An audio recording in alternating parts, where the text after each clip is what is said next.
you're a person of color, you need to understand this because this applies to you when you enter into the workplace. This diagram has been specifically created for women of color.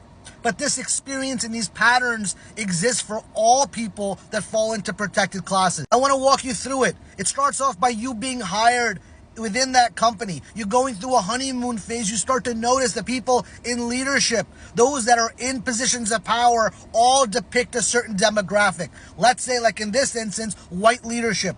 You go through a honeymoon phase, they start to get you comfortable. The more comfortable that you get, the more they become uncomfortable. Because the more that you're comfortable and you assert your authentic self in that environment, the more that they recognize that, oh, you're not really what we wanted. We wanted you to be this way, and you're not being that way. And when you start to notice the microaggressions and the discrimination and the harassment, the subtleties of all the things that you experience, you start to call it out. Because now you feel comfortable and you feel like, you know what, I gotta say this in a way that's gonna be, met with the least amount of resistance. And so you think by verbally saying it to HR, you're gonna get some empathetic response. But in reality, you start to notice that you go through a process of denial, gaslighting, and then all the way down into the end point where it starts to become into retaliation. And then you see no other option but to leave. Now, obviously, all these patterns are not always going to apply to your situation, but this is a great diagram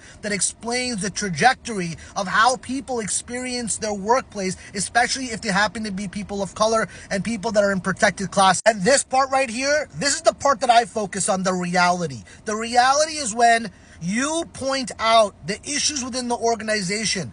I advocate, and I'm constantly putting out videos to advocate for developing paper trails, complaining about the unlawful discrimination, the microaggressions. When you start to notice racism, calling it out in a written email, specifying clearly the unlawful form of discrimination, in this case, racism, and retaining copies. Because the way that you hold employers accountable under the law is by using the law and using the protections that the law provides in a legally protected paper trail that you retain copies of. And as always, speak to employment lawyers in free consultation so that way you get the help that you need when you're being denied an equal opportunity within your workplace.